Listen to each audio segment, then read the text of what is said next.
Hey guys, I wanted to get this one out there to you.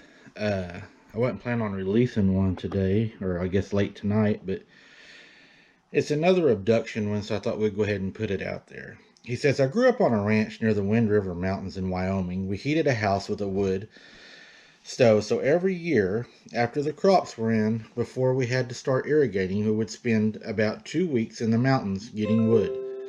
We always went to the same place that we called Bear Trap. On the Big Sandy River, it was fairly remote because it was long and difficult to drive into the place. The only other people I ever saw there, besides family, were sheep herders on horseback. I should also add that I love the outdoors and we spend most of our weekends either in the desert or in the mountains. I love them both. But for the desert, so because I'm much more comfortable there, I don't sleep well at all. In the mountains, I'm always on edge. For as long as I can remember, I've been there, able to the creek, go to the creek fishing. Someone else nearby, preferably in sight. Now I know why. Werewolves joining me.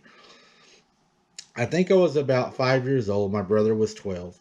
We'd been camping for about a week, and my mom and dad went down on the mountain or something and left my brother and me up there. It sounds crazy nowadays. I remember standing there watching them drive off next to my brother, who had a 22 rifle propped on his shoulder.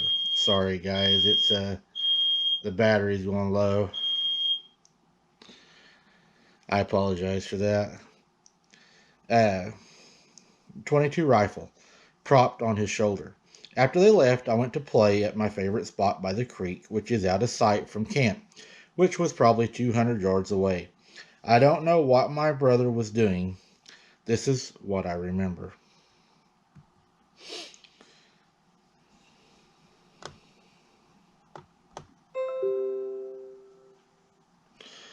I do recall being carried by something with long, thin fur under its arm, kind of like a football. There were at least three other beings alongside us traveling upright on all fours, intermittently and screaming and yelling at the one who had me. It was like they were telling it to put me down, and it was wrong to take me. They seemed to be in a panic. I don't remember smelling anything. It almost feels like I was watching it happen to someone else. I don't recall any emotions, like I was a passive observer. It doesn't make sense because I know I had been terrified. I didn't like the loud, chaotic noises, though. I don't know how far we went. But finally, we came to a place that was an overhang or a cave. The dirt in front of it had been swept clean. The ones running along beside us had a reddish brown fur and long arms and seemed like they were teenager age, or maybe a little younger. They continued to squawk and yell and protest until a much larger one came into view. Then they all went silent and out of sight for some reason. I had the impression she was the matriarch of the bunch. She grunted something at one that was holding me, and he put me down on the ground, and it left too. I didn't feel like she was mean or meant to hurt me, just very sad. I wonder if maybe she had lost her own child or snatched me out of grief. The older female looked at me kindly and had some soothing in her presence. Her fur was darker, almost black, and thinner and wirier. I don't remember if she made sounds or not, but feel like she continuously communicated to me that was safe and I shouldn't worry, as she was quiet in her noises and subtle in her movements. She took me by the hand and led me to a bed like thing made out of pine needles, grass, and soft bark, which was right at the edge of the cave or the overhang. She indicated that I should sit there and was very gentle with me as she pushed me down.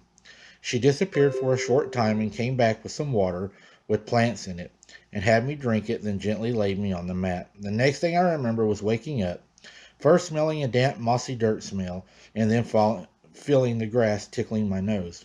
I was very confused as to why I'd taken a nap right there. I was about 20 feet from where I'd been playing. I walked into the camp and my brother grabbed me and hugged me and then yelled at me for hiding from him.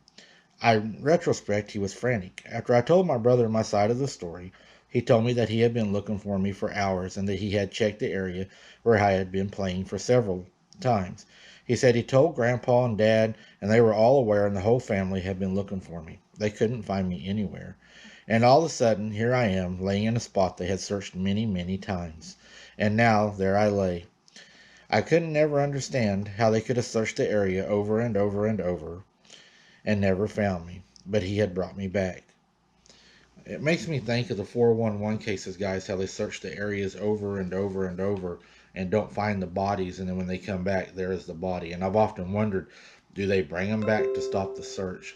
This was just a short one that I wanted to share with you guys. I apologize for the noises that were happening. For some reason tonight, everything's going crazy, as you can tell.